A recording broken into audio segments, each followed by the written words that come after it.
This is Liberty Hill, a small freshwater town where the streets are named for trees and heroes, and a sense of life's continuity runs in the air. It is like 100 other American towns, smug and cozy and putting a special stamp upon its own. People born and raised here, high and low, rich and poor, are neighbors in an irrevocable way. They have all, for the space of a whole generation, been exposed at a tender and malleable age to the impartial justice, the inflexible regulations, and the gray, calm, neutral eyes of the same teacher, the terrible Miss Dove.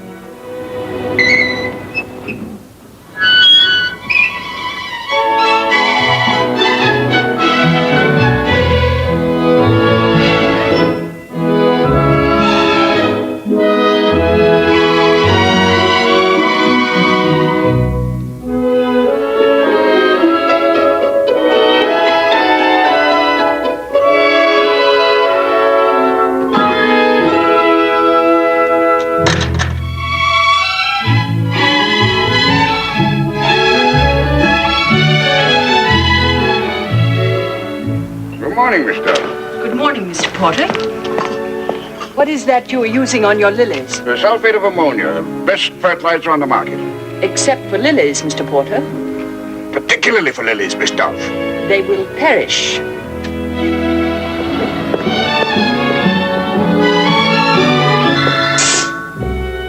There she goes, Jinsey. 15 minutes past 8, right in the dot. I wish little Who's-It, the slowpoke, would copy Miss Dove and develop a sense of time. But who could stand the strain? Imagine birthing a baby that in any way resembled the terrible Miss Dove.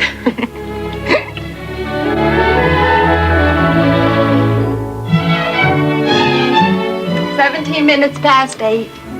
Eat your oatmeal, Davy, dear. Miss Dove just went by. You don't want to be tardy. Oh, puke. The oatmeal stinks. Then excuse yourself and get off to school. Yes, sir. Excuse me. Go on.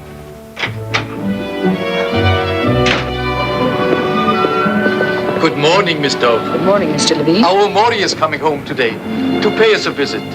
Naturally, he will want to see his old teacher. I shall be happy to see Maurice.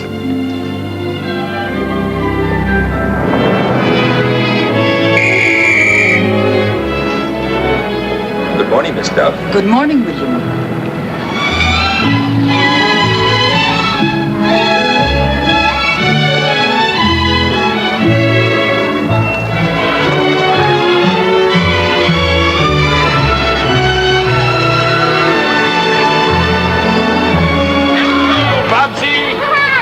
Marky, how's that left hook?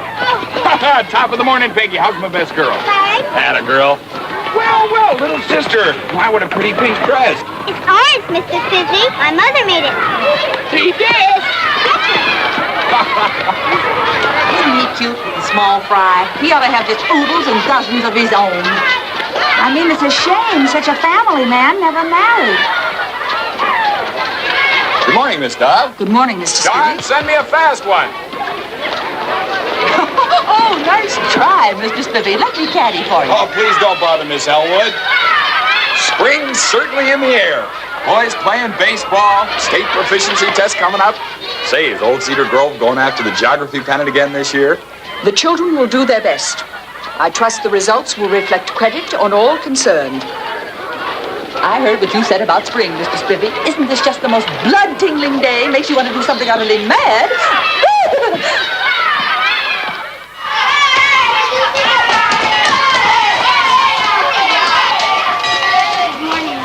Good morning, Carrie. Good morning, Miss Dove. Good morning, Carrie. Good morning, Miss Dove. Good morning, Robert. Good morning, Miss Dove. Good morning, Mark. I forgot my handkerchief. First things first, Harrison. Good morning, Miss Dove. Good morning, Harrison. You may provide yourself with the tissue from the box on my desk. Good morning, Miss Dove. Good morning, Margaret. Good morning, Miss Dove. Good morning, Milas.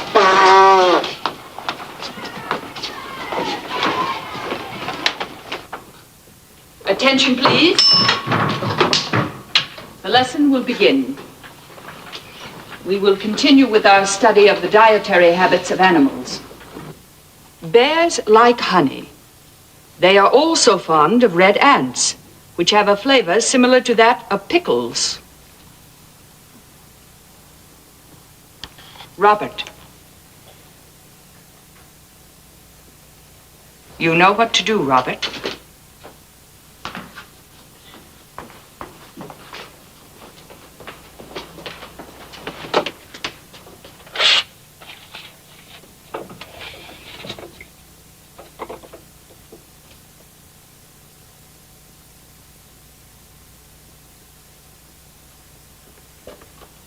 You may return to your desk, Robert.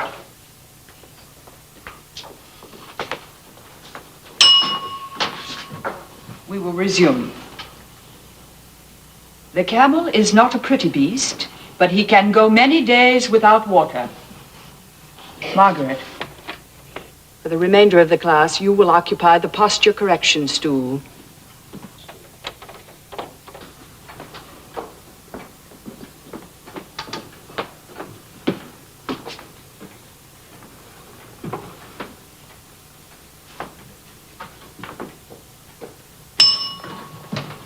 We will resume.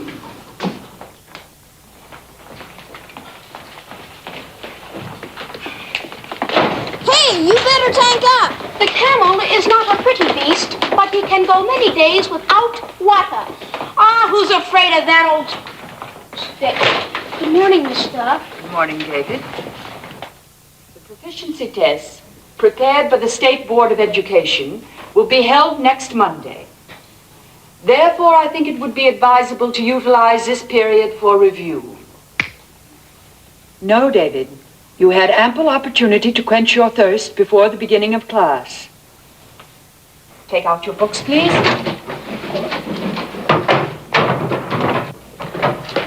I advise that you memorize the agricultural products of the Argentine pampas.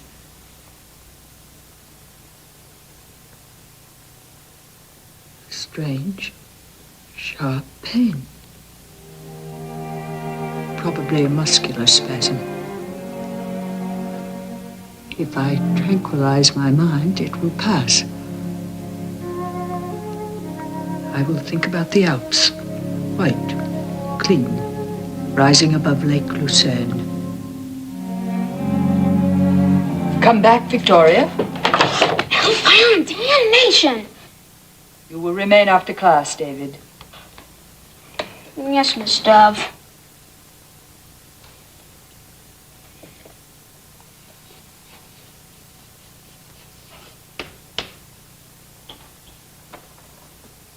Open your notebook to a blank page.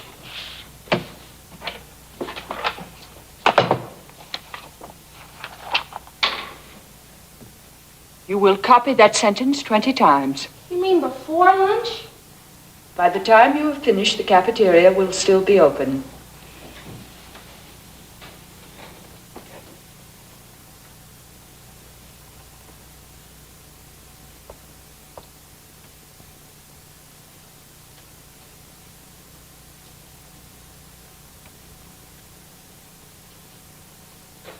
David, Yes, Miss Dove?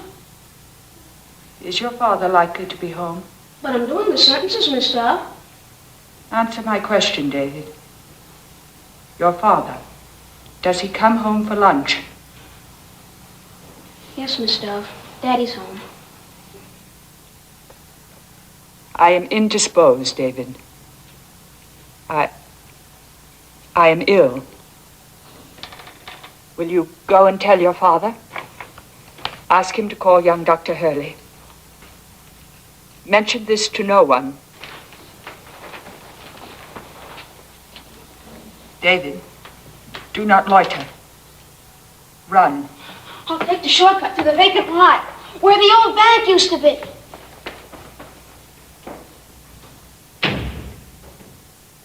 Where the old bank used to be.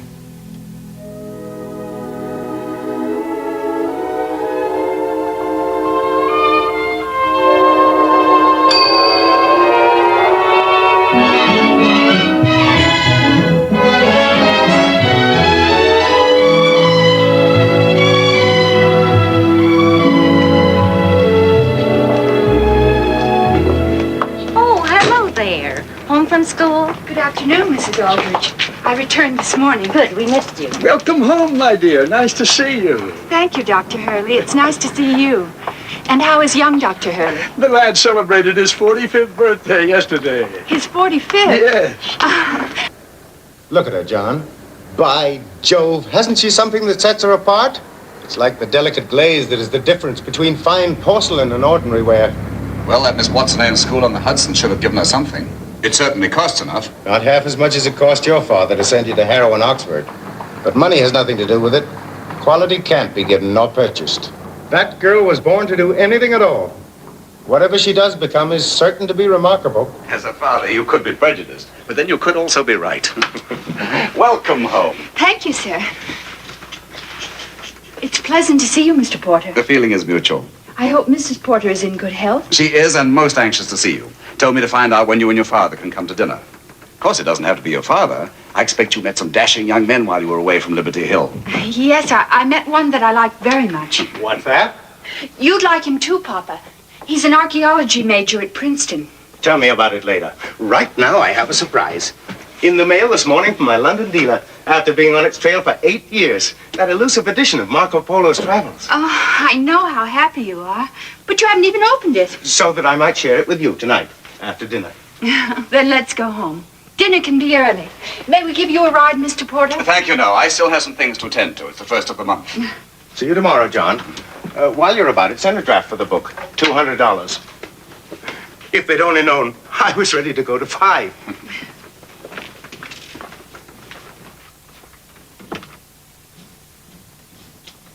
$200.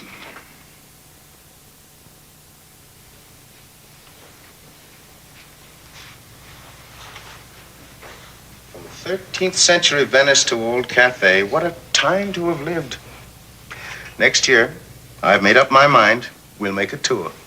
The grandest of grand tours. I'll show you every corner of the world. Last summer, Mr. Pendleton rode a bicycle all through Greece. Mr. Pendleton? Who's Mr. Pendleton? Oh, Papa, you never listen. He's the young man from Princeton I told you about. Oh, yes, the archaeologist. His name is Wilfred Banning Pendleton III.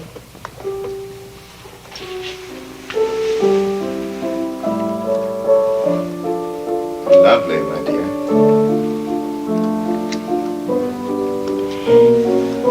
Mr. Pendleton wrote me a letter. He asked leave to visit me this summer, here in Liberty Hill.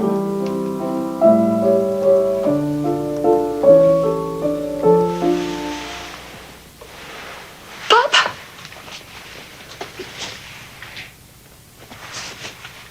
Henry! Henry! Call Dr. Hurley. Something's happened to my...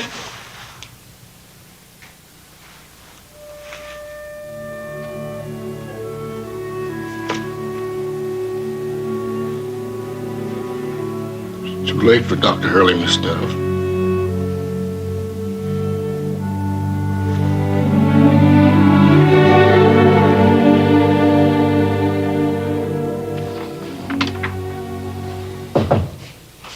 Yes? Miss Dove is here, sir. Have her come in, please. Thank you for coming. Won't you please sit down?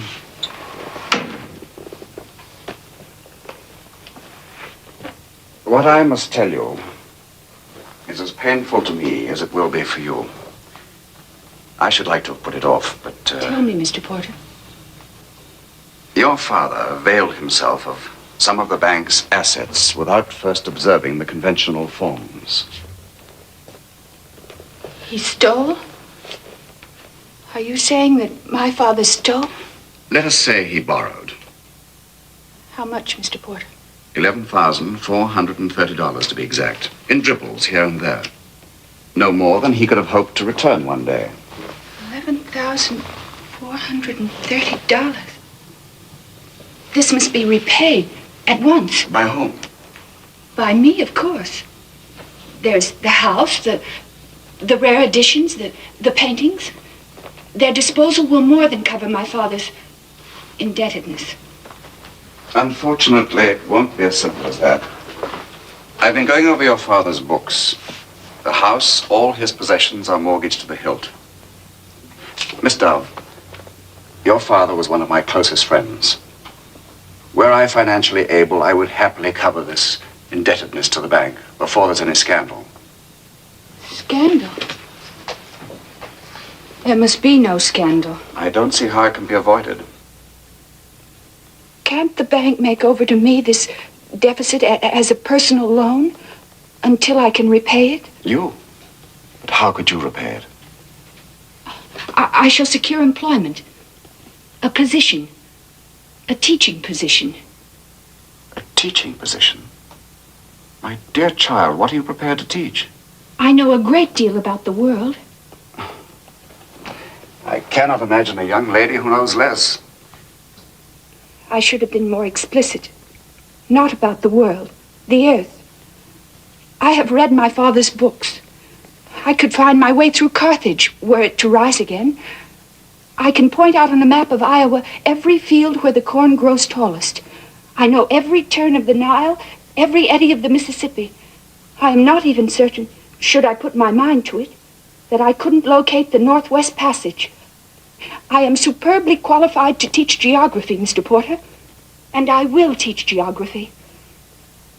There will be no scandal, and I will repay my father's debt. You are now president of this bank. Surely you can arrange somehow a personal loan? Well, I'll try, since you seem so determined, but I really can't guarantee anything. Thank you. Meanwhile, I will make my application to the school board. Good morning, Mr. Porter.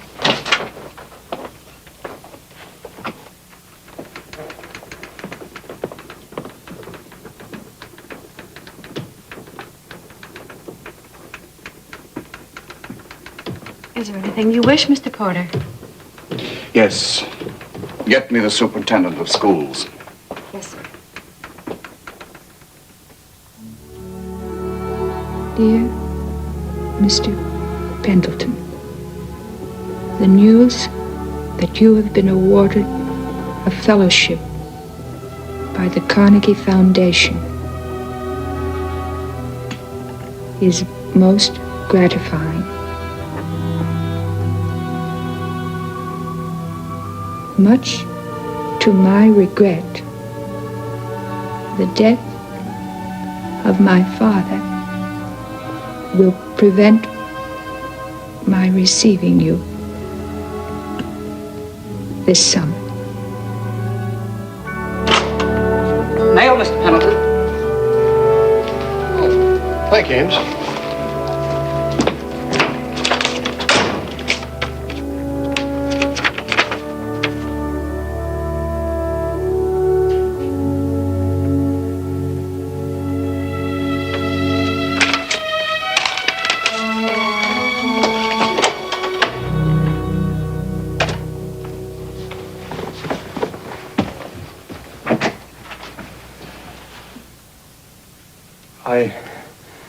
I took the liberty.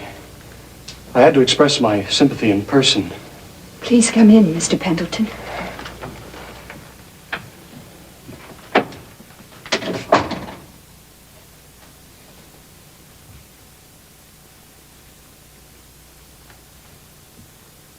Now that I'm here, there's so little I can say.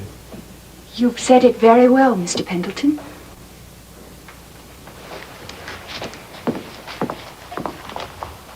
Please sit down.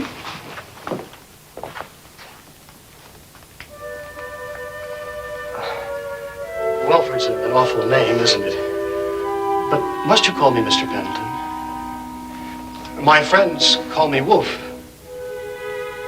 I don't suppose you'd care to. No. But I should like to call you Welford. Thank you. Just what does the Carnegie Fellowship mean, Welford? A full year in Tibet with the Archer expedition. Tibet. You'll see the Himalayas. We'll sail down the Brahmaputra, and then Lhasa. Lhasa, one of the oldest cities in the history of men.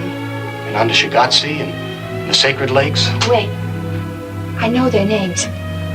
Mansarowa and Roxtail. Right. Then we'll follow the ancient route to Kashmir and the Tarim Basin. Mr. Pendleton, Welford, how I envy you. I don't want you to envy me. I want you to come with me. Come with you? I know this must seem premature, but from the first moment we met at Miss Kingsley's weekly tea, I felt that our friendship, begun under such pleasant auspices, might ripen into something warmer. Remember, we left the others and strolled along the river. We sat on a marble bench and you described the misty isles of Greece. We like the same things. Yes, we do. My assets are not impressive. I have a $1,500 grant from the foundation and $5,000 my grandmother left me. But in all modesty, I feel I have a future in my chosen field. A bright future, Welford. An exciting future. Share it with me. Marry me. Marry me tomorrow. Today. Let it ring. Oh, it will only keep on ringing. I'll be but a moment. Hello? Oh. Good afternoon, Mr. Porter. Everything's been arranged? Yes, I am fortunate indeed. Will you thank the superintendent of schools? And thank you, Mr. Porter. Goodbye.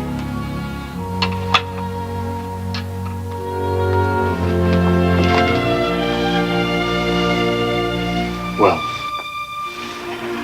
I am afraid, Welford, that we have been premature.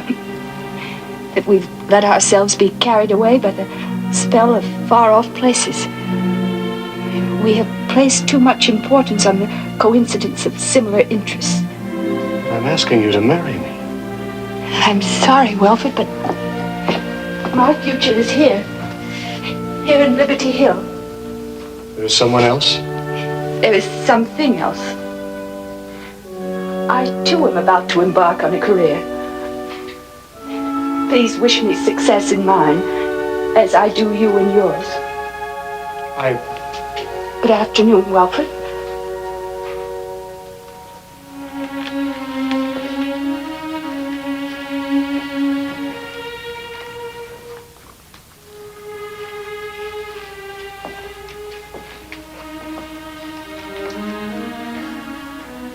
It was kind of you to come. I will always be honored by your proposal.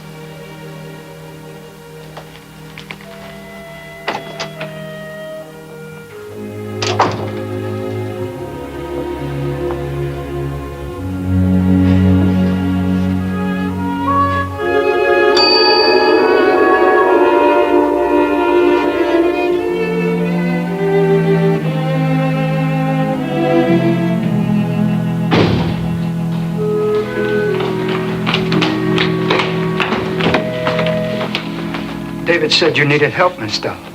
So I brought Tommy. I requested young Dr. Hurley, my personal physician. Well, David told us that, but Dr. Hurley is ill with a recurrence of his bronchitis. The immoderate use of tobacco, an enslaving habit when formed early in life. Anyhow, Dr. Hurley is temporarily out of circulation. I happened to be at Sandy's house picking up a bassinet when David came. Thomas has had excellent training, you know. I do know. It's only that... I see your point, Miss Dove. To ask for a seasoned medical man and to be offered my services is like being sent a troop of Boy Scouts and one has requested the militia.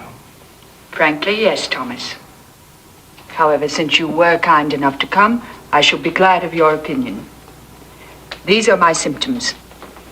A pain at the base of my spine, sharp and spasmodic. A numbness in my right limb.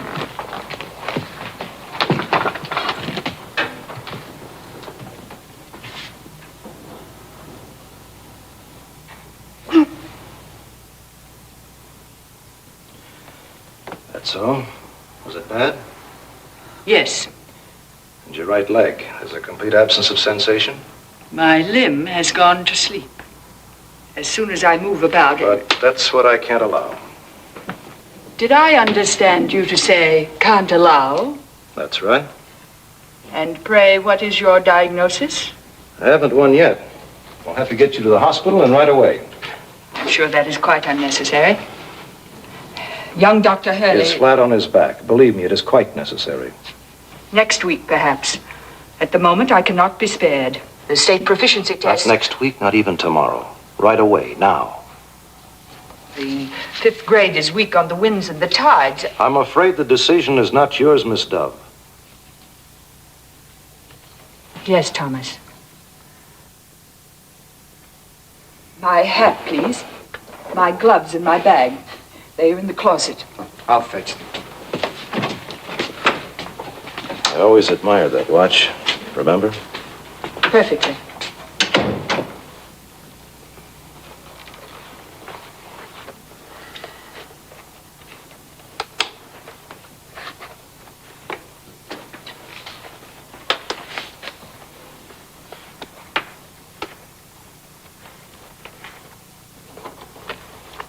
I await your convenience, gentlemen. Now, if you'll just lean forward, this way, support yourself on the desk. Now, Sandy. Okay. Sit down. Put your arms around our necks. That's right. There we are.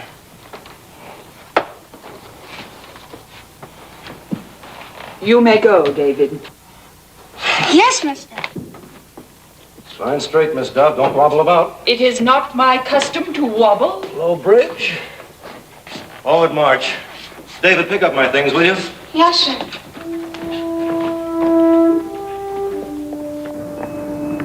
Watch your steps.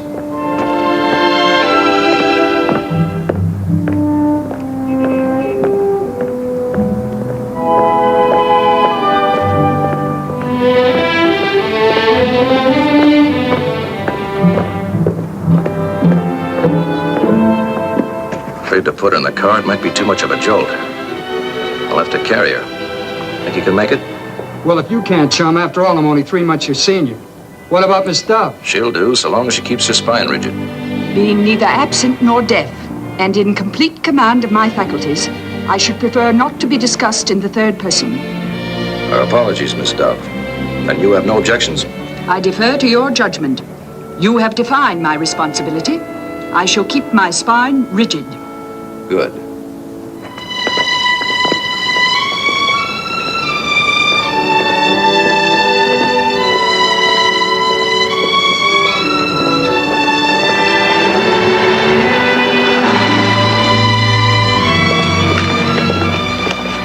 An accident, Doc? Is she bad off? The immediate situation's under control. But scoot over to the hospital and tell them I want a private room. Say I'm not asking for it, I'm telling them. Yes, sir.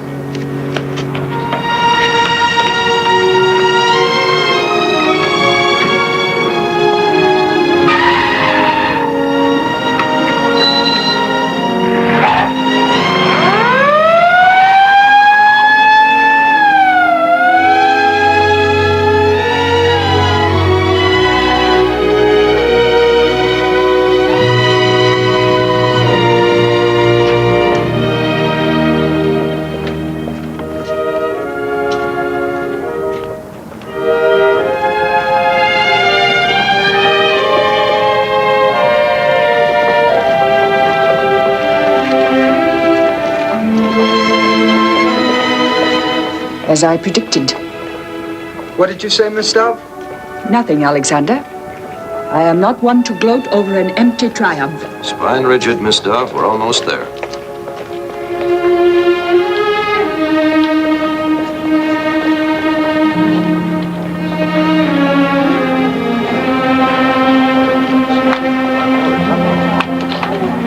Let's go.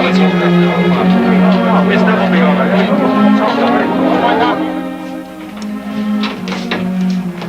Go ahead, Sandy. Right. Though the circumstances are regrettable, we are honored, Miss Dove. Thank you, Mr. Pruitt. I have a special for tonight in case one is needed. Practical is the best I could do for day duty, but Mrs. Green is one of our very best. I try to be. Now what, Thomas? Mrs. Green knows what to do. Just keep her quiet. Yes, I certainly will, Dr. Baker. I'll look in on you a little later, Miss Dove. Oh, he has an appendectomy. Now, we're just going to relax, and we're going to have a good time. First, I guess I better get you to your room. That would seem advisable.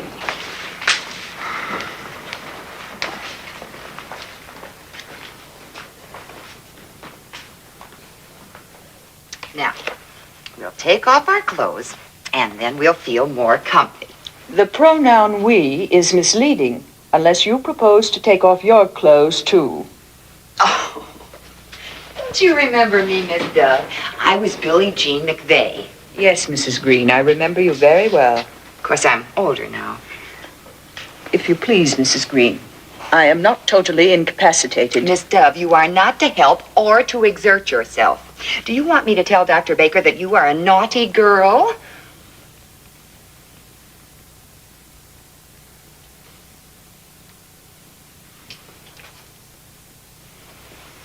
Something for after the bath to keep our skin soft and sweet. Your skin, I mean. You know what I always think of when I put this on my patients? No, Mrs. Green. The little can of talcum you gave me for Christmas in the 3rd grade. The 2nd grade. Girls in the 3rd grade received thimbles. Mine had a picture of lilacs on it. I was some proud. And when you gave it to me, you said something I never forgot. You said, this is to use after you wash your neck. I intended no reflection upon you, Mrs. Green. That is what I say to all the little girls. Oh, I didn't take it personal, but I certainly took it to heart. It's what I tell my baby, my little Ava. She's going on 5. She's just crazy about my Mary Snow's country garden. But I tell her every time she begs for it, I say, first you wash yourself good. Well. Yes, that's exactly what I tell her. What is my temperature? Oh, that's confidential. Besides, even if I told you, you wouldn't know what it meant. It's in centigrade or something. It is neither in centigrade nor in something. It is Fahrenheit. Well, hey, gee, thanks. I better remember that. As to my question, it was indiscreet. Oh, no, not indiscreet a bit. All patients are snoopy. But, well, you know, rules. Yes, Mrs. Green, I know rules. Well, now, I'll just stop yakking so you maybe can take a nice little nap.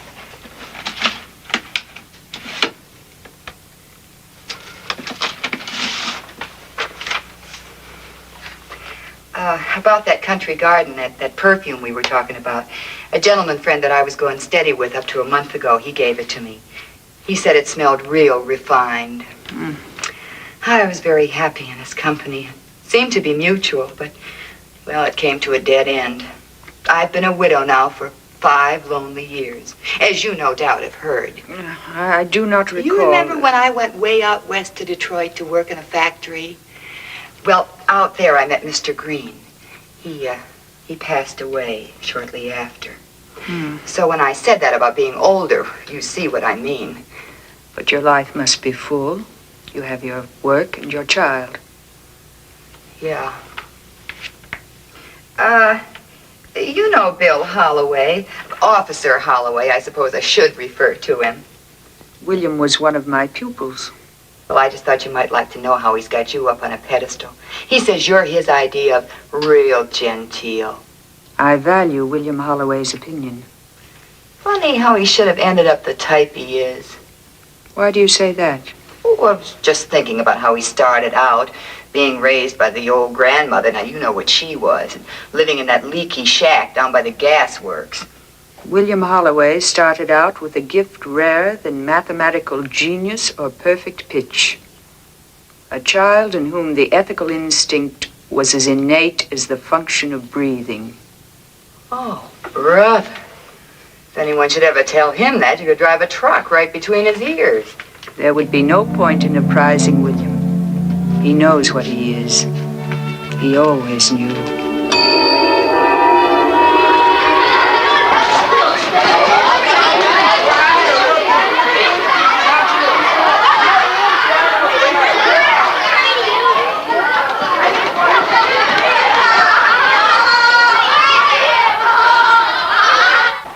The last desk in the 3rd row. Oh, thank you. Come along.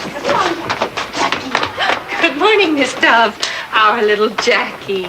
Good morning, Jacqueline. I want to go home. Her daddy all over again. Awfully S-W-E-E-T when she wants to be and awfully B-A-D when she doesn't. I will conduct you to your desk, Jacqueline. Good morning, Mrs. Wood. Well, Miss Dove, if at first we don't succeed. Good morning, Mrs. Makepeace. Good morning, Frederick. Why, Freddie, where did they come from? Pepperdine's Market. But we weren't in... We picked them up as we passed so he could bring you a present. It's all right, Miss Dove. We have an understanding with Mr. Pepperdine. On the way back, I'll tell him to put them on the bill. Thank you, Frederick. However, I prefer that you do not make a habit of bringing me gifts. Dear, you heard Miss Dove. She doesn't want any more of Mr. Pepperdine's apples. You may take the desk you had last year, Frederick. It isn't that he's backward, Miss Dove. It's only he doesn't take anything seriously. Would you please give him your special attention? All my pupils receive my special attention, Mrs. Makepeace. Is that child entering Cedar Grove? Apparently. Then I beg you, Miss Dove, keep Freddie on the other side of the room. Oh, I believe in democracy and all that, but I don't want him to catch anything. My seating arrangements are alphabetical, Mrs. Makepeace. But, Miss Dove, it's that Holloway child. Surely, Miss Dove, you know that boy's background. His grandmother is the most notorious... I am not interested in my pupils' backgrounds. I am interested in their basic traits of character. Good morning. I am Miss Dove, your geography teacher. I know your last name is Holloway, but I do not know your first name. It's Bill. Can I come to school? Most certainly, William.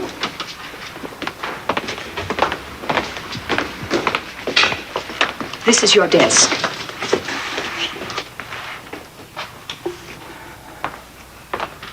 Good morning.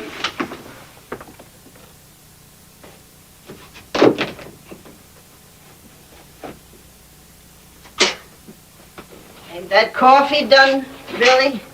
I'm getting it for you now, Grandma.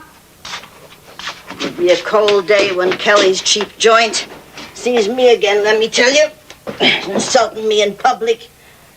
Taking away my credit just because I owe him a few lousy bucks. And then threatening to call the cops just because I give him a piece of my mind. I bet you could hear me in the next county. Where'd you get that from? The 5 and 10, Miss Schultz gave me a dime to go to the store. Ain't she got a nerve? Considering her and me don't speak. Goodbye, Grandma. I gotta go now. Where you rushing to? Now, if you can run errands for old lady Schultz, who's got 2 fat legs of her own, you can do a nice little job for your grandmother. No, I'll be late. Now, don't you stir a step. You just take them beer bottles in the yard and dump them. All right. This is the day that nosy dame from the Relief comes snooping around.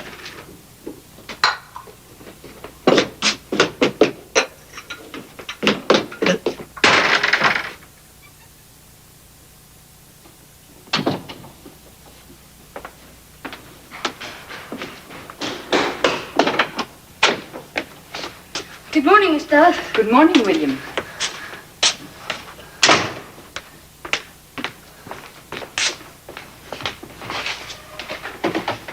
Attention, please.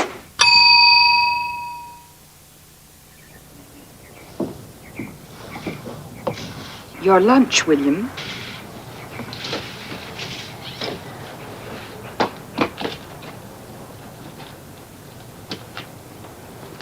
Thank you, Miss Dove. Drink all your milk, William.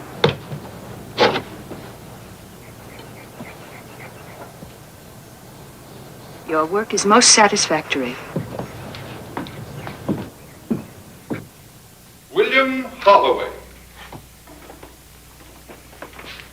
Your certificate of graduation and an additional honor, the good attendance medal.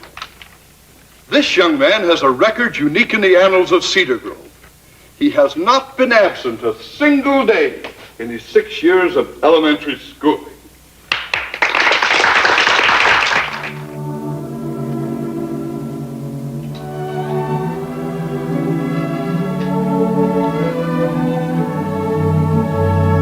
My felicitations, William. I came to thank you for my graduation suit. It was my pleasure.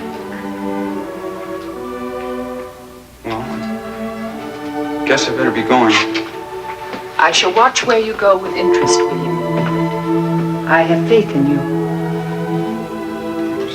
It was always so clean in here. Like this was where I really lived. That's why I never missed a day.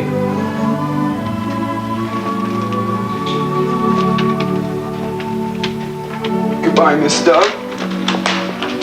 Goodbye, William.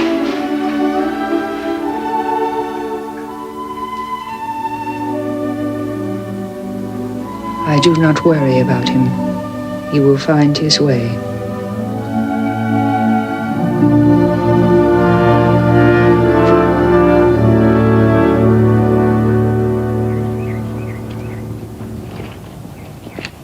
Poor old Annie. Wonder if she ever knew it was a beer truck that hit her.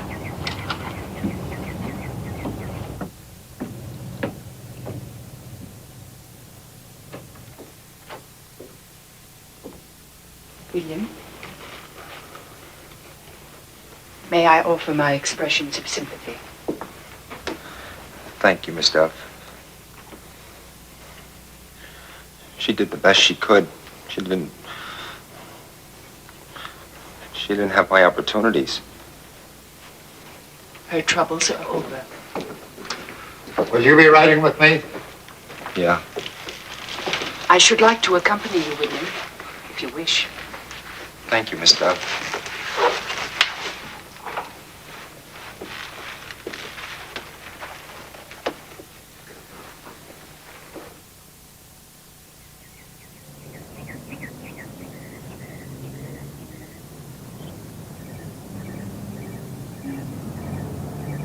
William Holloway, Private First Class.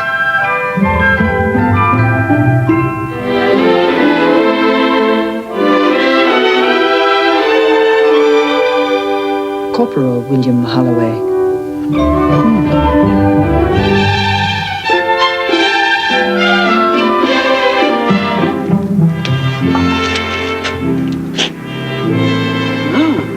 Sergeant William Holloway. Thank you, Mr. O'Neill.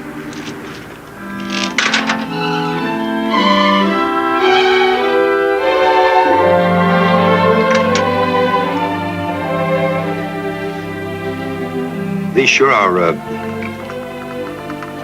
they're delicious, Miss Dove. What's in them? Only bread and butter, William. When did you return? On the 3:45.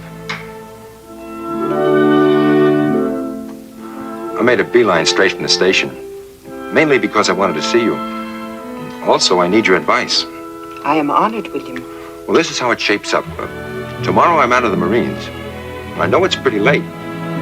What would you think if I use my GI educational allowance for living expenses and finish school?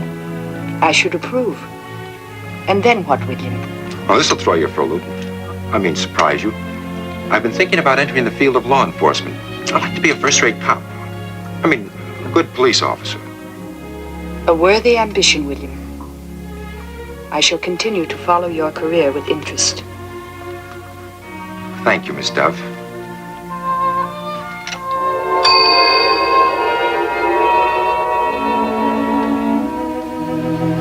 Miss Dove. Miss Dove? Here's Dr. Temple, Miss Dove. I'm Dr. Baker's house officer. You may report to Dr. Baker that I am presently comfortable, thank you. Excellent. That makes my task just that much easier. Your task? I'm to take your history. And so you can both speak more private. I'll wait in the hall. That will be quite unnecessary. Oh, it's custom, Miss Dove. Dr. Hurley has provided us with your records, childhood diseases, vital statistics, etc., so we can get down to the immediate. Do you suffer from periodic headaches? No, Dr. Temple. Are you afflicted with respiratory infections? No, nor am I subject to common colds. Any allergies? None. I consider them sheer affectation. I see. Is there a family history of epilepsy, night blindness, eczema, or melancholy? Certainly not. What about your emotional life? I beg your pardon.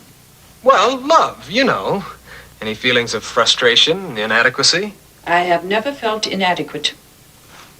The question was routine. Supposing we call your emotional life satisfactory? That will be correct. Are you subject to fantasy?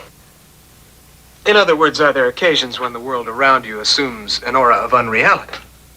Yes, Dr. Temple. Well, could you say approximately how long you've been conscious of these occasions? I can say definitely. Since around 12 o'clock noon today. Oh, yeah. Thank you, Miss Dove. Dr. Baker will be in later, of course. You know, you and I are really old friends. In a manner of speaking, I've known you all my life. You have known me? I'm Adams Temple. My mother was a Liberty Hill girl. Angela Adams, of course. I should have known. Well, it's been a long time. Mother's family moved to Maine when she was 14, but she remembers you. I remember her. She, too, had an inquiring mind. Yeah, she still has. As a matter of fact, it's her proudest boast that she's the only kid at Cedar Grove who ever asked you a question you couldn't answer. Indeed. As she tells it, it was way back in the 1st or 2nd grade. You were reading from a book about the dietary habits of animals. And it said that bears liked honey and were also very fond of red ants, which have a flavor similar to that of pickles. And Mother asked you how the man who wrote the book knew how ants tasted. Did he eat an ant to find out, or did a bear tell him? I recall the incident. I'm writing Mother tonight. She'll get a wallop out of this. I dare say.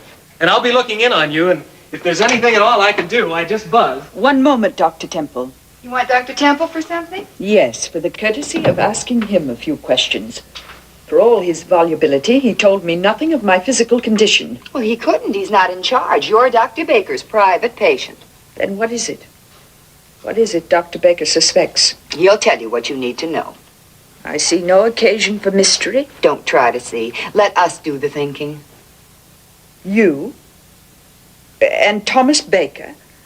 And Angela Adams' son will think for me?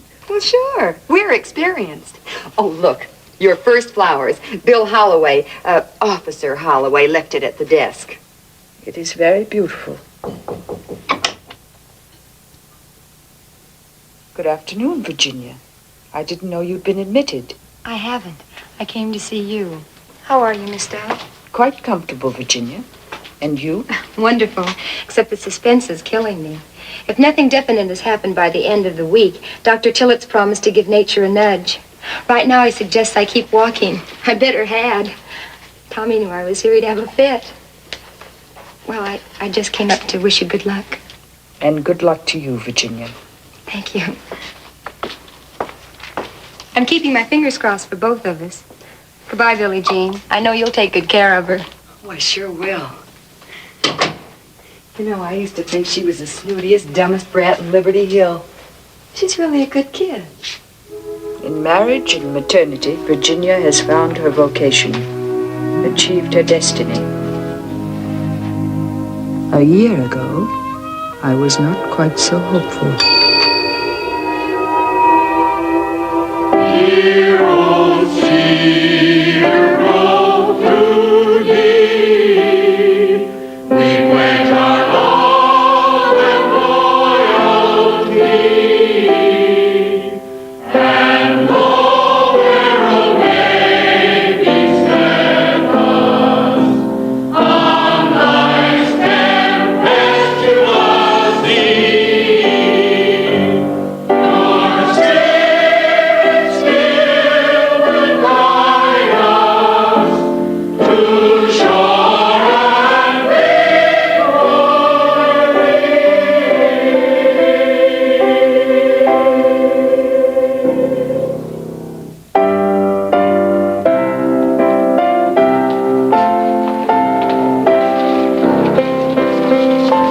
Seems only yesterday since we marched down that aisle. You two tinsy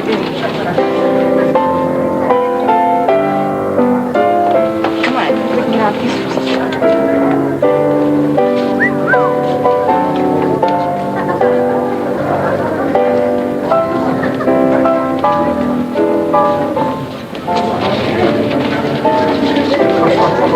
Final inning, eh, Miss Dove? Let's not be downhearted. There's always another season. Another crop of fresh little rookies coming up to bat.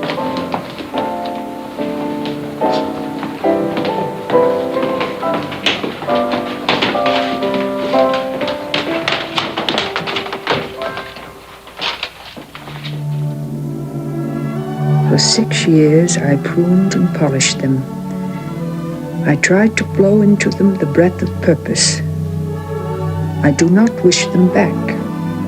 I wish only to believe that they will do well without me.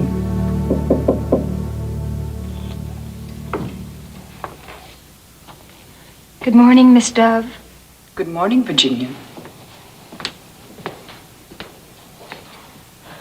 This was my place. You may sit there now, Virginia. The room is different. Empty. Like life. Is that the same map? Is China still orange?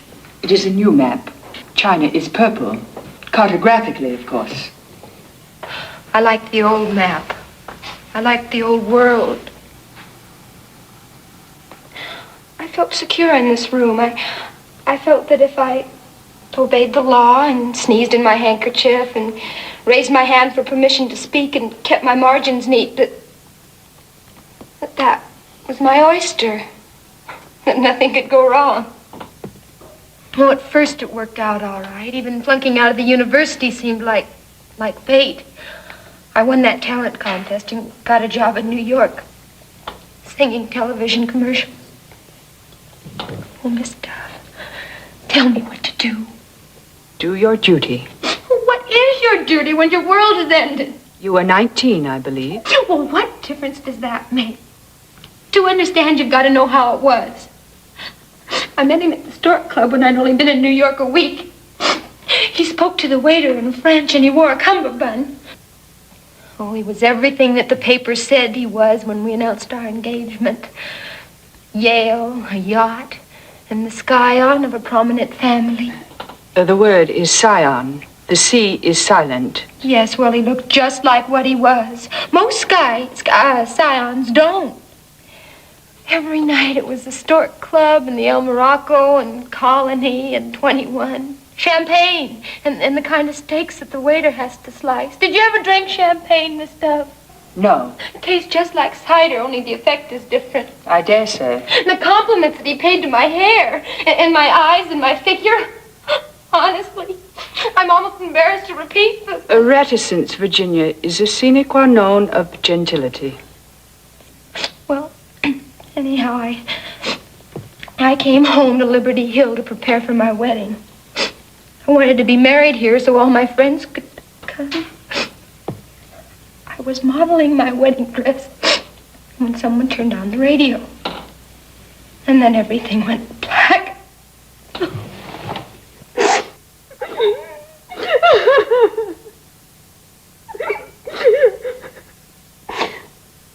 The next day I got a telegram. It said, "Gorgeous, only you can understand." Could you? No, I still can't. Can you? Certainly. Have you a handkerchief, Virginia?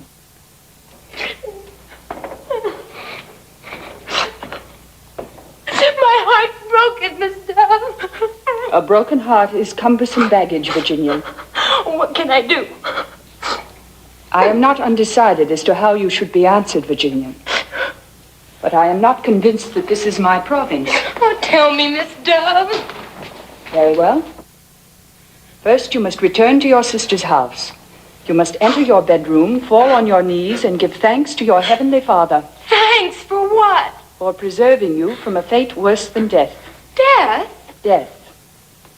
It is evident that the young man to whom you had given your affections discovered that his feelings for you had altered. He had, however, an honorable avenue of escape. He could have requested you to release him from his commitment. Instead, he proved himself a coward and a person of low principles. I thought there was something wrong with me. Your fault lay in rashness of judgment. His lay in dishonor. After you have expressed gratitude to the power that kept you from a disastrous alliance, you must consider your duty to your neighbor and yourself. You must find a useful occupation. Do you think I could teach? Decidedly not. But there are other spheres of service. Oh, I might be a nurse? You might. Good morning, Miss Dove. Good morning, Thomas. I thought I'd drop by for old time's sake. Why, Jency, I didn't expect to find you here. Holy mackerel, kitten, you're all grown up. May I say you've done a mighty neat job of it? Oh, thank you. It's nice of you to approve. Well, the last time I saw her was before I went east to med school. I was being separated from the Navy and she's from Cedar Grove, so to celebrate, she shot my brother Randy with a squirt gun in the seat of the... Virginia cannot enjoy being reminded of that, Thomas. Oh, I think it's cute of Tommy to remember. Does this room look different to you, Tommy?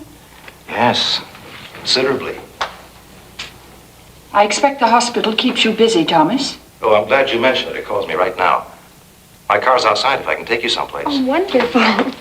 Oh, goodbye, Miss Dove, and thank you. I'll remember. I'll think about my nursing career. Maybe Tommy can advise me. I'll advise her very carefully.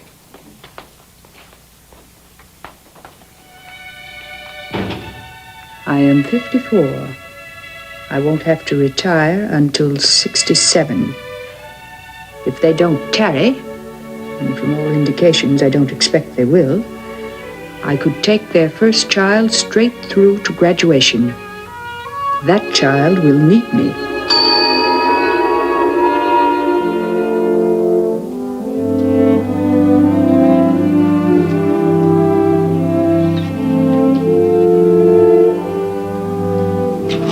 You better be getting you ready. For what, Mrs. Green? Don't you remember? For night duty, you got a special order. Those dames like nothing better than to throw their weight around as far as us practicals are concerned. The least little thing and they squawk downstairs. No, a small town's not my cup of tea. But I have a sister living here, and I was between positions and needed a rest. I only took your case as a favor to the superintendent. I'm interested in the theory of nursing. In my extensive training, I feel I'm wasted on the daily routine of the bedside.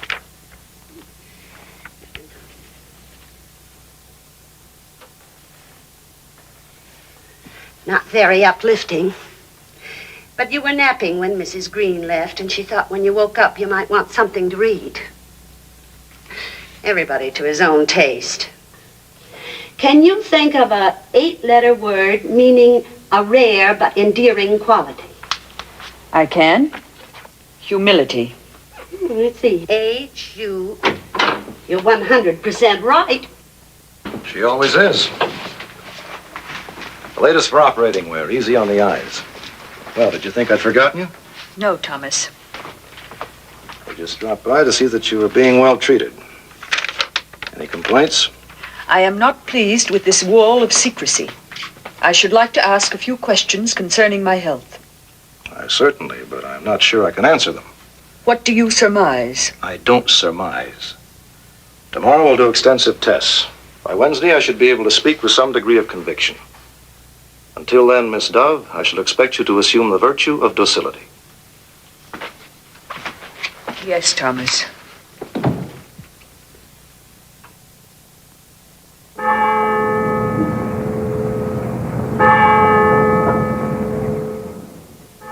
Now, we're all sorry that Miss Dove is in the hospital, but we're not going to let her down. We're going to go right on with our geography work. I will take her place. Now, we're all members of the same team, and our quarterback has been injured in scrimmage, and I'm going to go in and sub for her. Now, I'll call the same plays she would call. Now, of course, I don't know these plays as well as you do, so when I'm offsides, I want you to let me know, okay? Okay! And we're all in there pitching together? Yeah!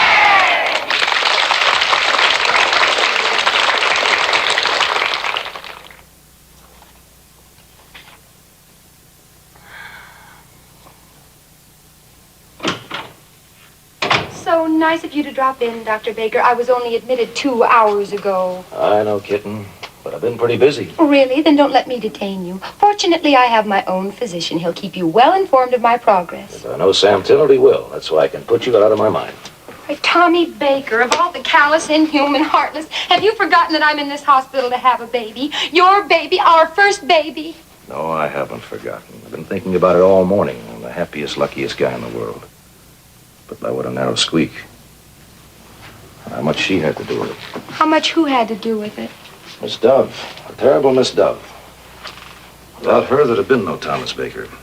No beautiful Mrs. Baker, no little Who's-It Baker. What did she have to do with it? That time in the South Pacific after my ship was bombed.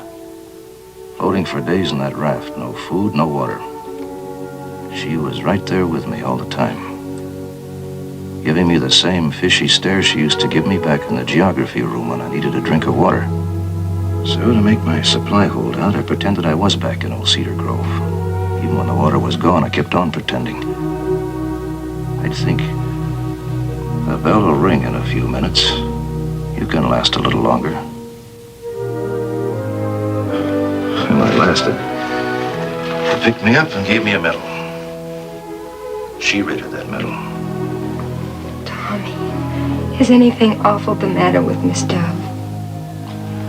I'm due back now for more tests. We won't know till tomorrow. Don't worry about me, Tommy. Don't give me a thought. I'll look after little Who's-It.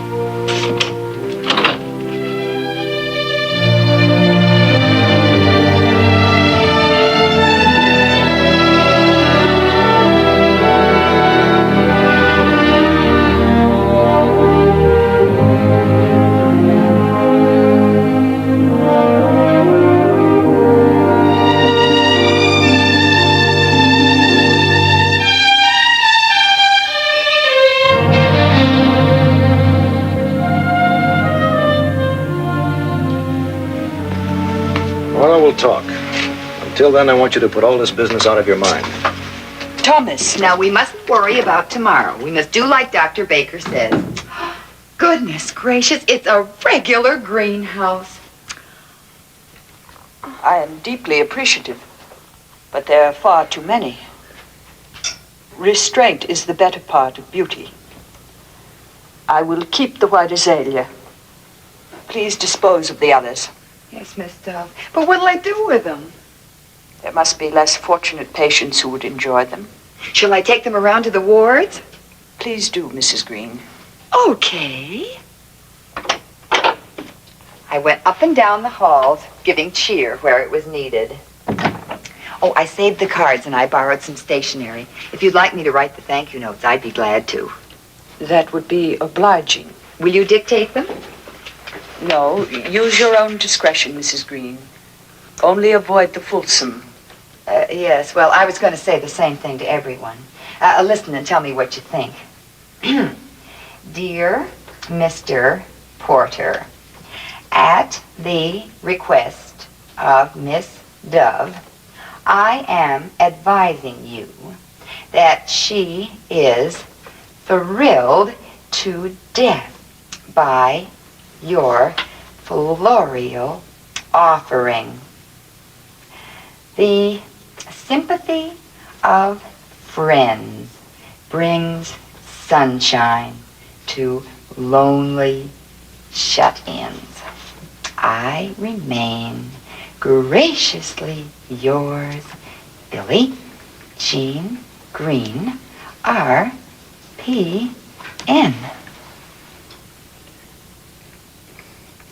What does RPN stand for?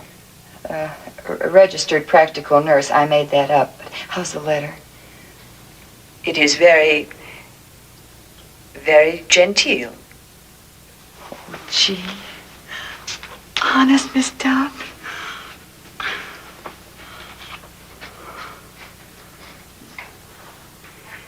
You know, Miss Dove, I'm not really Mrs. Green. I took the name for little Ava's sake. I was way out there in Detroit. Virtue knows no frontiers. I was on a night shift. Got me all mixed up. I'd never been anywhere before, and you remember, Miss Dove, how I wasn't very mature. I do. All the fellas wanted to take me out. I guess it went to my head. There was this one fella. I didn't know he was married. He was wonderful to me. Anyhow, before I knew it... There is no need to elaborate. Oh, he was so good looking and big, and I was so homesick. You know how it is. I do not know how it is, but I know that right is right and wrong is wrong.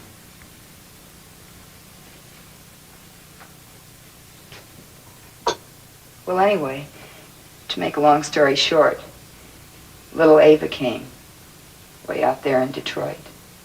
Oh, I could have given her up for adoption, of course. There was even a childless couple who offered me $4,000, but, well, she was mine. Besides, how did I know strangers would raise her right? Well, anyway, I brought her home, and I told that tale about my husband passing away. And why did you confide in me? On account of what you said about the letter. I'm nowhere as near as genteel as you thought, Miss Dove. And I couldn't deceive you any more than I could Bill Holloway. William Holloway? He was the one I mentioned formerly going steady with. The one who gave me the country garden perfume. You and William Holloway? When he bought me a ring, an engagement ring, it just all came out.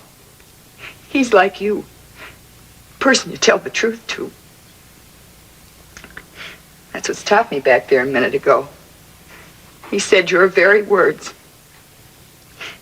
Right is right. Wrong is wrong. He wanted me to keep the ring as a gift, but I handed it right back to him. Let him keep it for somebody more fitting.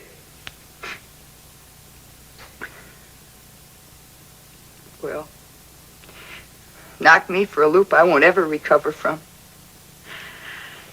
But I guess I'm one of those that have to learn the hard way.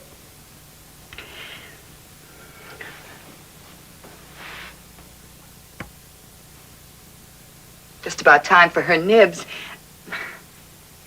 You're special, I meant to say.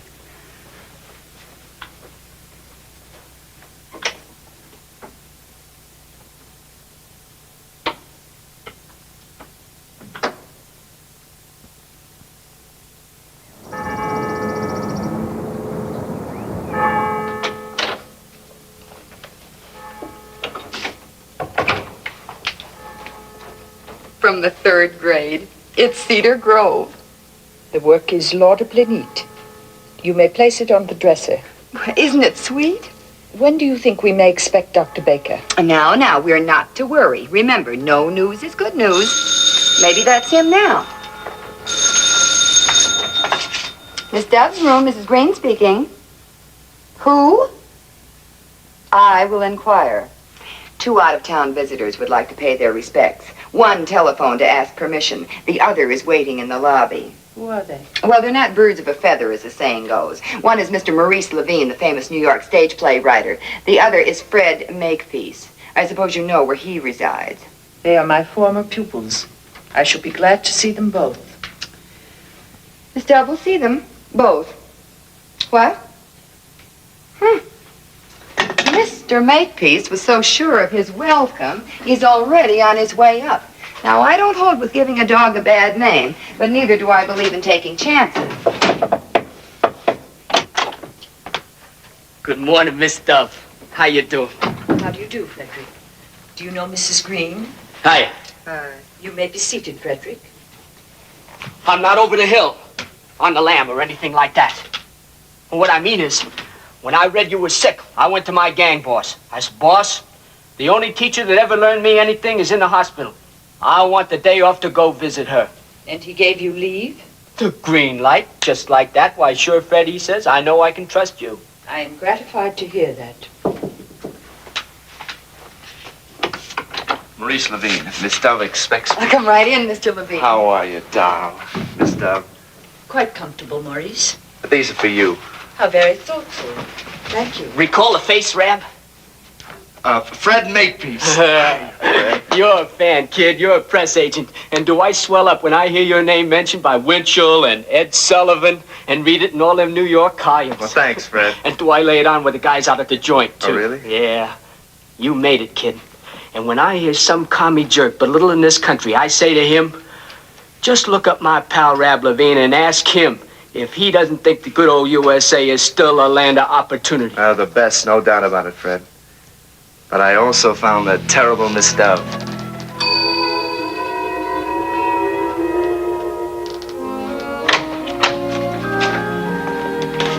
Miss Dove, this is Maurice Levine.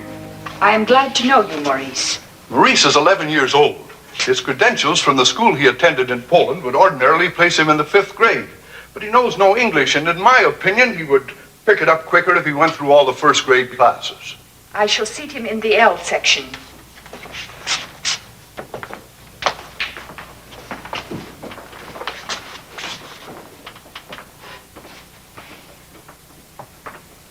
Thank you, Miss Dowd.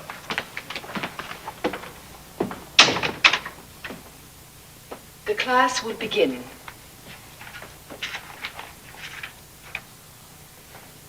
The tiger belongs to the cat family. Cats are noted for their cleanliness. Maurice, this is a tiger. T-I-G-E-R.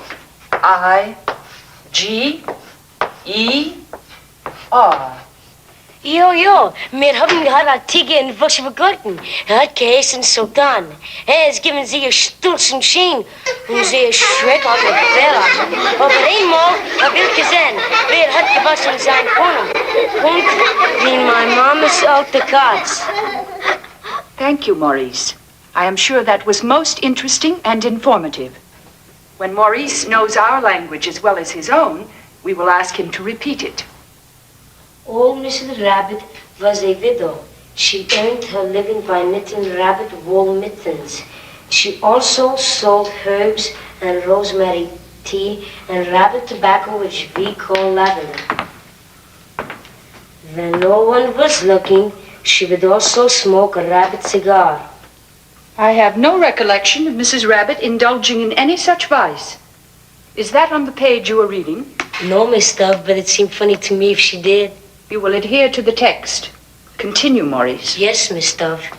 She had 4 children, Flopsy, Mopsy, Cottontail, and Peter. Here comes that new kid. Sicky wizzicky boo! Sicky wizzicky boo! Come on, gang! Fred! Tommy! What's the matter, Tommy? Why don't you let him alone? He didn't do nothing. Oh, come on, Tommy. It's just for the ducks. Sicky wizzicky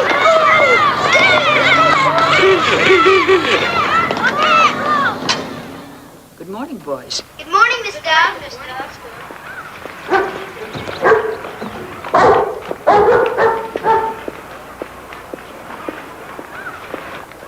Good morning, Maurice. Good morning, Miss Duff. I am slightly encumbered this morning, Maurice. Would you mind carrying my books?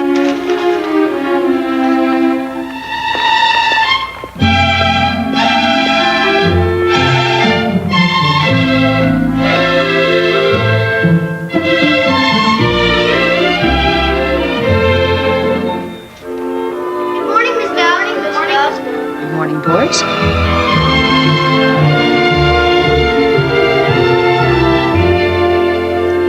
Because of the season of the year, we will consider the country of Palestine, the original home of the Jews, a country we hear much about in church, but of whose sons and daughters we know very little. To study a people and their customs is valuable, but to know a people and their customs is a privilege seldom attained without the luxury of travel. The 5th grade is to be rarely privileged. I have your parents' permission to take you to a traditional Jewish feast. Mr. and Mrs. Levine have graciously invited you. We're going to Rab Levine's house? We are going to the home of Maurice's parents. And may I ask, Alexander, why you refer to Maurice as Rab? We all call him that. It's short for Rabbi. Maurice has progressed during the few months he has been here, but not to that extent. Rabbi means teacher. It was so that Jesus was addressed by the multitudes. This sure is a swell party. Pig, he ate 17 of those little, they're like dumplings, only better. The matzo balls. I bring more. Much, much more. For me, too. For you, too. A most successful evening. I feel much has been accomplished.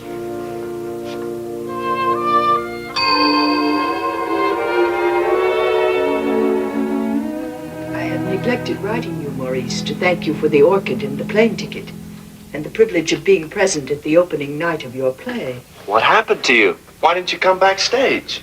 I returned on the midnight plane. It was imperative that I be in my classroom the next morning. Boy, what a kick that must have been, huh? Seeing old Rab's name up there in electric lights. I bet you were proud. As Maurice's former teacher, I was gratified by his worldly success. Ouch. Then you didn't think too much of my play. I am not a critic, Maurice. But with more than 300,000 words at your disposal in any unabridged dictionary, it did not seem necessary for you to permit your characters the use of expressions that were frequently inelegant, often profane, and, unless I misinterpreted their meaning, occasionally improper. Thank you, Miss Dove. Next time I'll try to be more meticulous. Discriminating. Yes, Miss Dove. Well, what gives with you these days, Fred? I guess you don't get the courier no more. I'm on the roads. Acting or selling? Mostly digging with a pickaxe. Well, you seem fit and happy. It must agree with you. Well, sure. Plenty of exercise, good plain food, 12 hours sleep each night. Frederick Makepeace is paying his debt to society. Oh, I see. No big caper, Rab. I just got in a jam and had to pass a little paper to tide me over, which would have been nothing if I hadn't borrowed this convertible from a parking lot and happened to wreck it. Well, life can be rugged. Not too. The judge would have let me off with a fine and an SS. A suspended sentence. But I didn't know where to look for the dough, and probation never really sent me. It makes me nervous. Yeah, I can imagine. It ties you down. You can't make plans. So I decided to do the stretch. I only got 6 months left. Well, how come you're on the loose? Well, Frederick was paroled for the day on his own recognizance. Oh, well, fine. Then you're free for lunch. As a bird? Well, it'll be old home week. Sandy Vernon and I, we're meeting at the club. The club? Oh, am I living?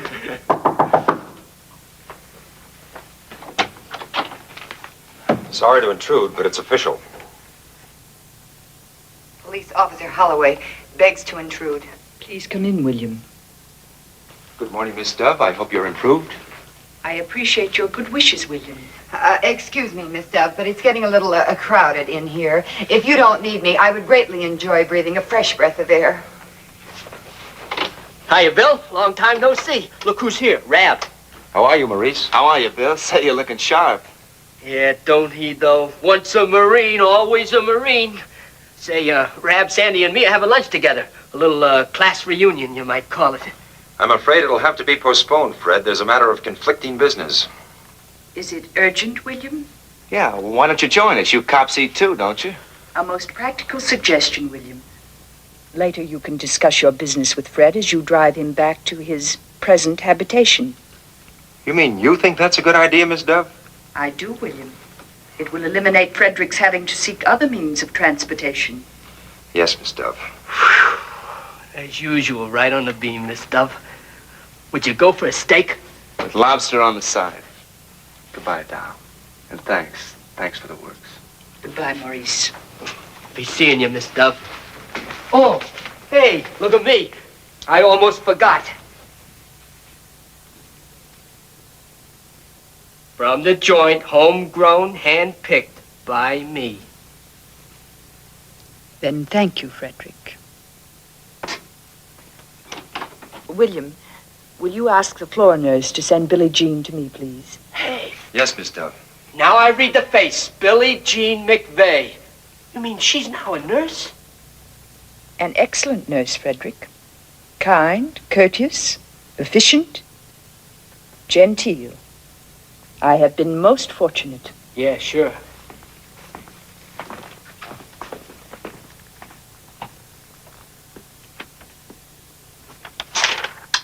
Oh, gee, Dr. Baker will be here in a few minutes. I want things to look pretty fine. Now, I'll just go out and get us some nice, cold, fresh water.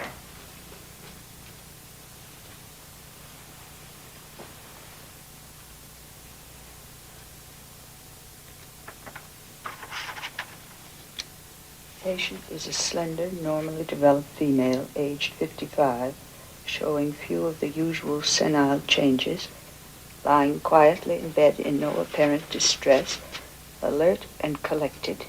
I'm surprised. I trusted you. I am guilty but unrepentant. What I read has restored my sense of personal identity.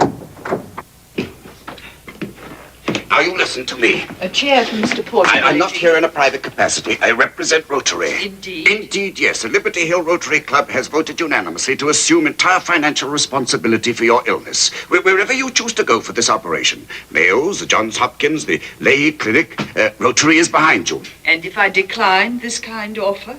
And who are you to decline it? Who gave you this right to walk the world with a haughty spirit, frightening little children, turning men to stone? My dear sir, if you wish my attention, you must employ a civil tone. I am not to be bullied. Bullied? You talk of bullying. She's always been a stiff-necked termagant. Do you think my pride hasn't suffered? Seeing the daughter of my best friend practically penniless? Working for her bread? Wearing outlandish clothes? A civil tone, if you please, Mr. Porter. You have forgotten yourself. I have forgotten nothing. I haven't forgotten that I made you a very civil offer once. 15 years ago, to be exact.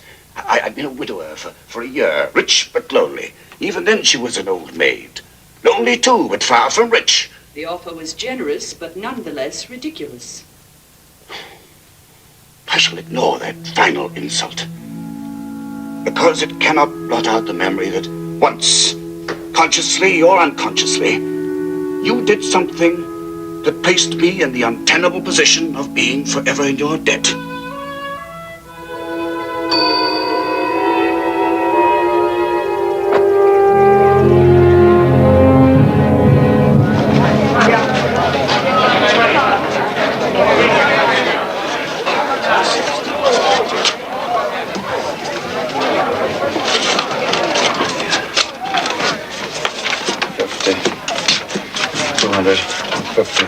This has been going on since 10 o'clock this morning. I don't see how far it lasted. There was a run on the back at Clayton. My brother was out of town. Oh, and he lost his last dollar. Like a fool, I put it in only yesterday. Hey, look at that. You must have run out of cash. I told you something like this would happen. Excuse me, please. I wish to make a deposit. We've been friends. If I can just hold out until tomorrow. Friends, nothing. I'm withdrawing every penny. To be exact, $6,572. Since your transaction will undoubtedly take a little time, Mr. Prouty, and mine will be brief, I'm certain you will extend me this small courtesy. Are you nuts? I've been here since 1... Thank you, sir. Good afternoon, Mr. Porter. Good afternoon. A pleasant day for February. Yes. Miss Dove. A distinct touch of spring in the air. Miss Dove.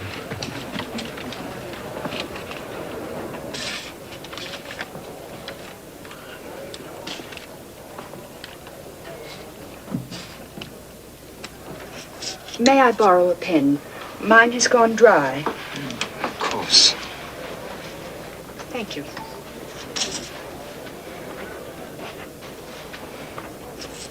I'm sorry, Mr. Porter. By some strange coincidence, your pen seems to lack ink, too. You're looking well, Mr. Porter. I had heard that you were suffering from a mild case of lumbago. Thank you.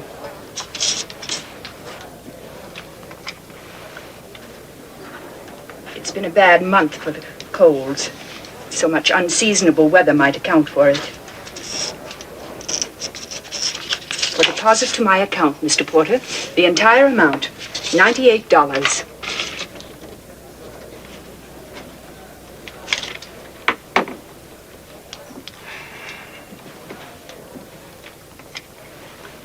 Thank you, Mr. Porter. Thank you, Miss Dove. You can't do this, Porter. You'll not get away with it. Mr. Prouty, do you expect Mr. Porter to violate a federal law? This is a federal bank. He is compelled to close at 3 o'clock. You and I, Mr. Prouty, all of us here in Liberty Hill, will live to see the merit of this law.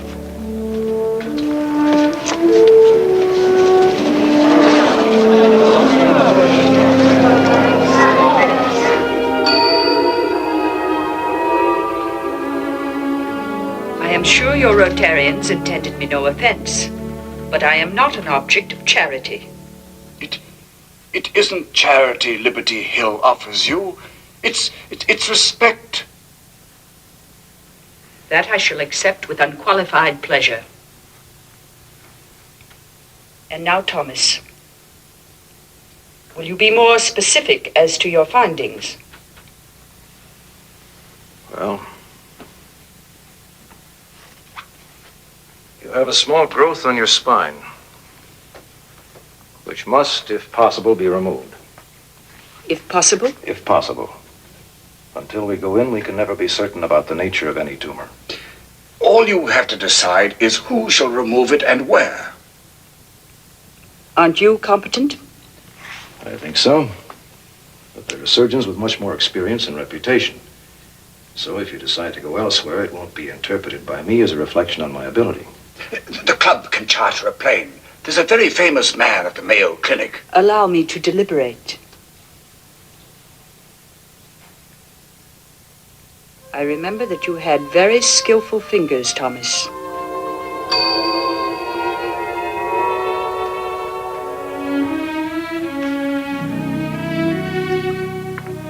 You have very skillful fingers.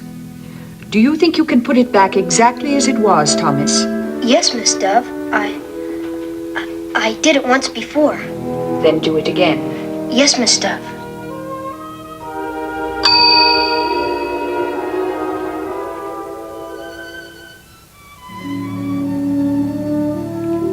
I shall feel perfectly safe in the hands of Thomas and Billie Jean.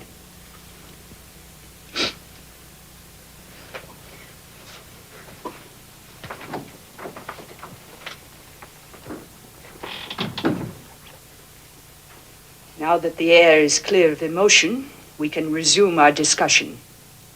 What do you propose? Let it be done tomorrow. As you used to tell us, I know what I used to tell you. What is the procedure? This is what will happen. This evening at 8, you'll swallow a capsule. You'll sleep soundly.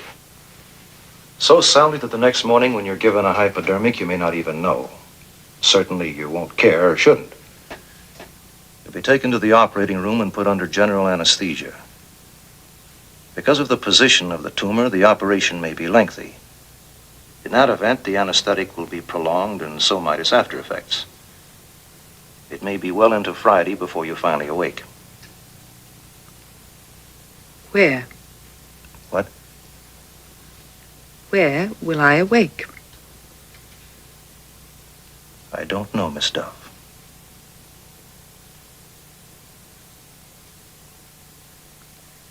Open the top drawer of the bureau, Thomas. Give me my bag.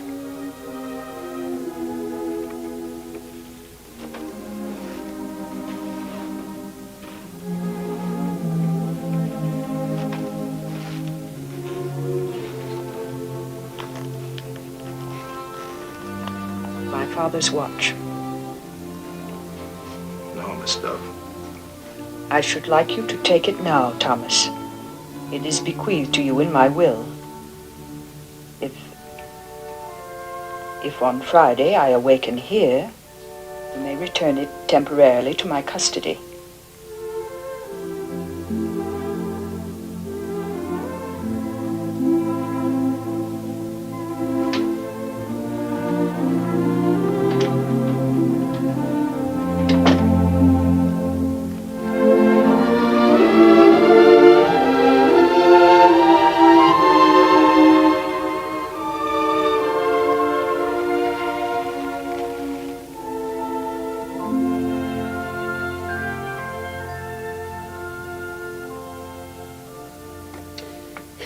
The battle I put up with this cuticle of mine.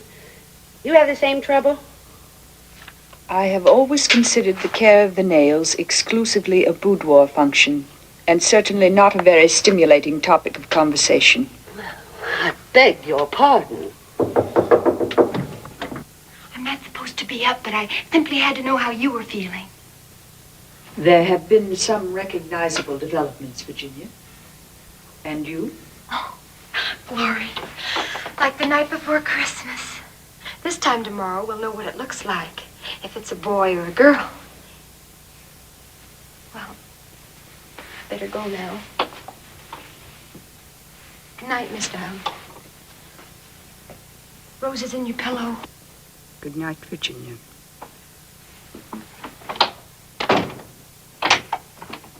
Hello, Miss Dove. Dr. Temple, would you be writing to your mother tonight? Why, yes. Yes. Then will you kindly inform her that red ants have a flavor not similar, but exactly like sour pickles? They do? Did a bear tell you? No, Dr. Temple. I ascertained the fact for myself more than 30 years ago. You did? How? I ate one. Well, good for you. I won't wait to write, Mother. I'll send her a wire.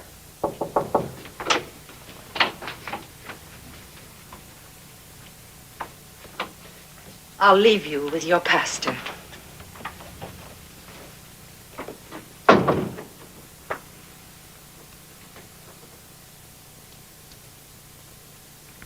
Thomas told you? Yes. I do not wish to die. Life, whatever others may think, has been for me. I have been happy. I know. Thomas is not very hopeful, is he? Well, there is a hope which transcends the medical. Perhaps if we read from this. Do you intend to read the general confession? Yes. Then I must warn you that when I repeat that prayer, I do so with reservations. Reservations? I have made many mistakes. Perhaps even sinned. I admit my human limitations. But I do not, in all honesty, find the burden of my sins intolerable. Nor, Alexander, have I strayed like a sheep. As Frederick Makepeace might say, I have never been AWOL. Well, I grant you that the language of the confession is archaic, but it contains more than the core of truth. All of us. No, I have never spoken hypocrisy to my Maker, and now is scarcely a propitious moment to begin. But we can have a prayer, if you like, silently but together. That I should like.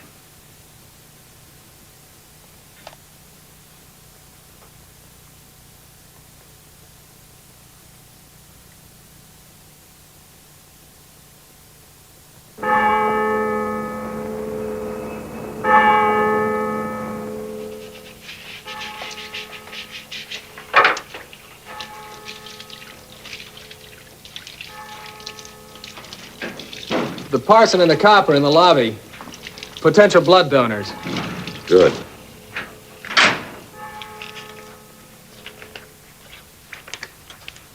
Okay. Okay, Tommy. All right.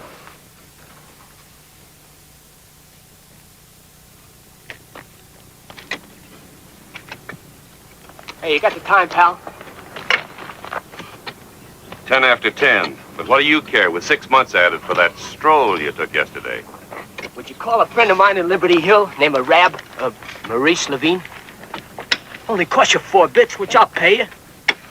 Then reverse the charges, huh? This guy's loaded. Get back to your digging, Makepeace. You're fresh out of privileges. Boy, am I paying my debt to society. I am calling a play of which our old quarterback might not approve.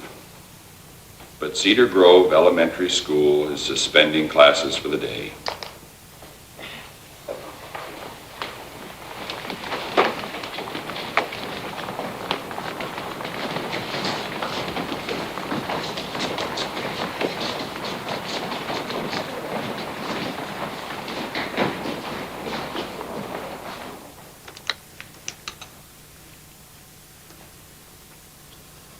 It's more extensive than I thought. Have Holloway and Burnham stand by. She'll need blood, and plenty of it. Yes, Doctor.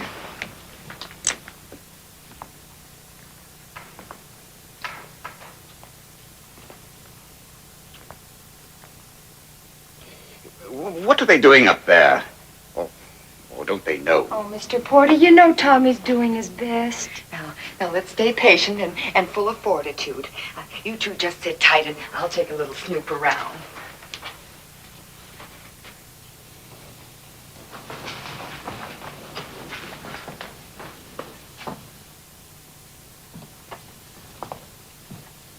How's it going, Miss Rice?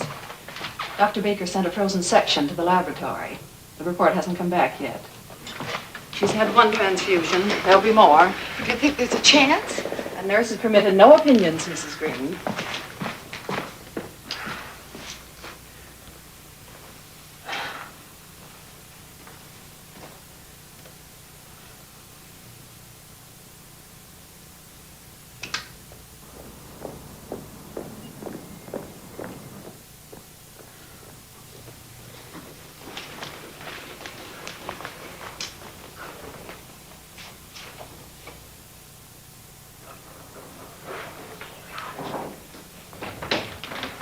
Hey, I saw you coming. Now, children aren't allowed. What do you want? We're here on important business, a matter of life or death. I was elected spokesman.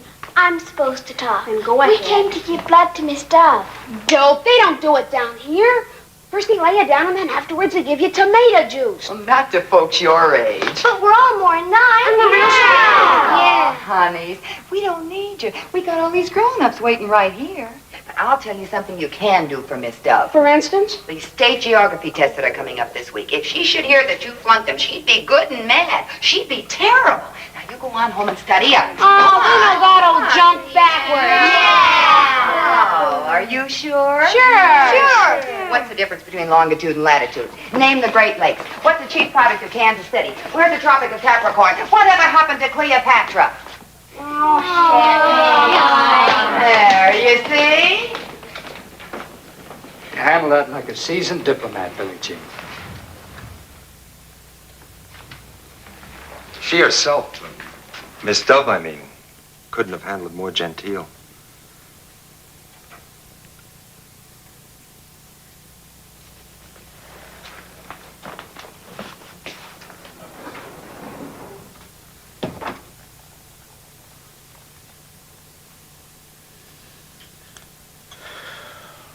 That's it.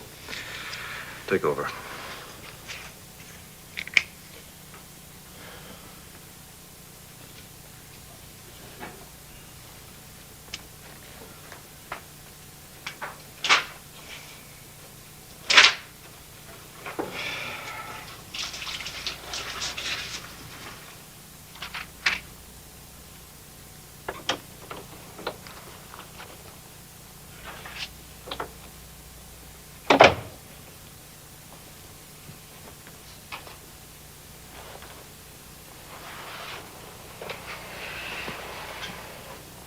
Tommy, how did it go?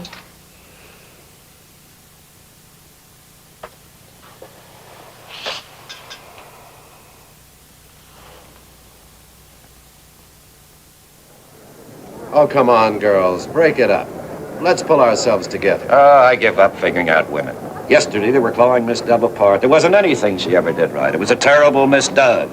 And now look at him. Oh, shut up, Joe. And you, too. You weren't brought up at Liberty Hill, and she wasn't your teacher. And if she had been, you wouldn't have that repulsive habit of chewing your necktie when you have something on your mind. Yes, she'd have broken you of that the way she broke me of chewing my pigtails. And I was counting on her to break our Susie of chewing hers. What comes back to me plainest is the day I told her she was nuts. I guess you young fellers never knew she kept this town from going bankrupt. Oh, why don't they tell us something? That's what I like to know. We pay taxes. We got a right to know. Yes, sir. They say they're waiting for a report from the laboratory. Laboratory. That's passing the buck. If young Dr. Hurley's We just heard from the laboratory. The report won't be completed until tomorrow morning. So you folks might just as well go home. I'm sorry.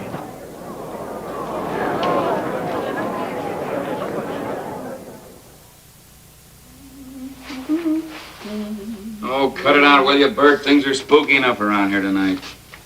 No calls, no fights, no wrecks, no dogs barking, no nothing. And you're no eye-opener, neither.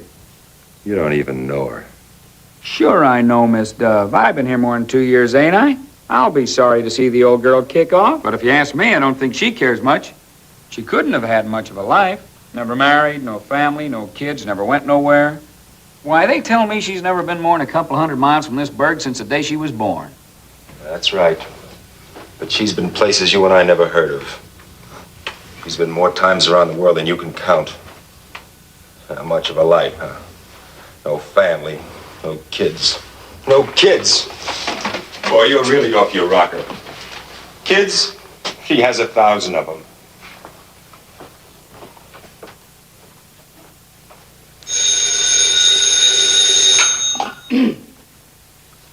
Police station, Mitchell speaking. Oh, hello, Warden. Fred Makepeace. On the loose again? And you think maybe he's heading for Liberty Hill, huh? Yeah, sure thing, Warden. We'll be on the lookout for him. Right. Good night. I wonder what's the big attraction in this burg for a petty thief like Makepeace? Well, I tell you, I don't know.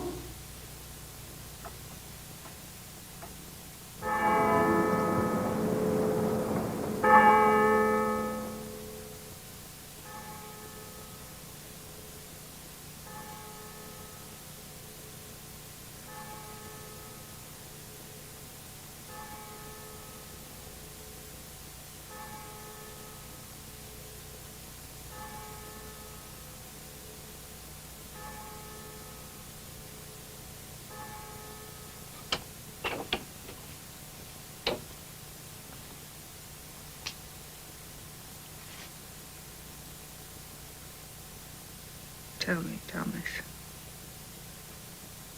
Tell me, without wasting a word.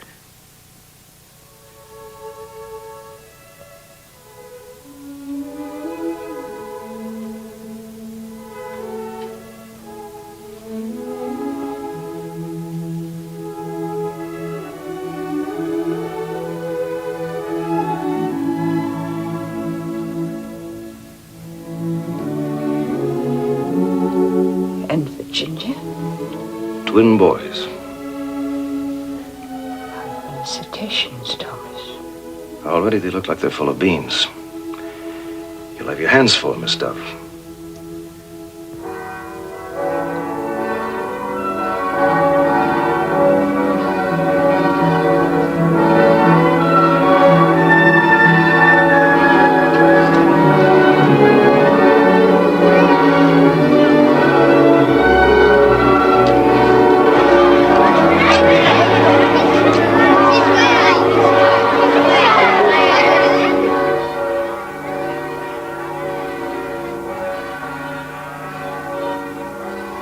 Bells. Why are they ringing? Is it Sunday? Friday, Miss Dove. What a big day for Liberty Hill. Dr. Temple just gave the town the news. The news? That you're going to be all right. Gosh, that crowd's been waiting out there since the crack of dawn. There are people in the streets? And more coming. Everybody and his uncle. I never saw anything like it, except maybe in the movies when a queen or some big shot takes a ball from a balcony.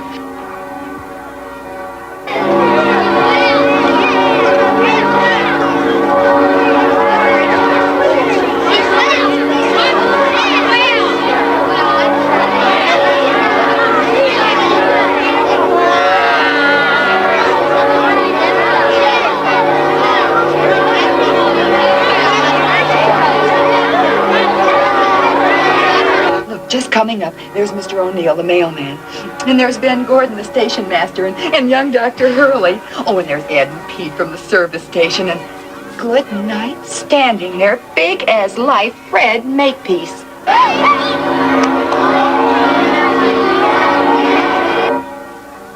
Frederick Makepeace. Oh, don't you worry, Miss Dove. Everything's under control. My Bill standing right next to him. Look over there. Mr. Spivy's carrying on like he just made a touchdown. And every last kid from Cedar Grove. What did you say? The kids, Miss Dove. Your pupils. There's no school today. No school? But didn't you say that this is Friday? Yes, Miss Dove. And the state proficiency tests will take place on Monday. Thomas, go down at once and inform Mr. Spivey that the children must return to their classes. The 5th grade will review the winds and the tides. The 4th grade will memorize the products of the Argentine pampas. The 6th grade will study the orographic control of rainfall. At once, Thomas. Good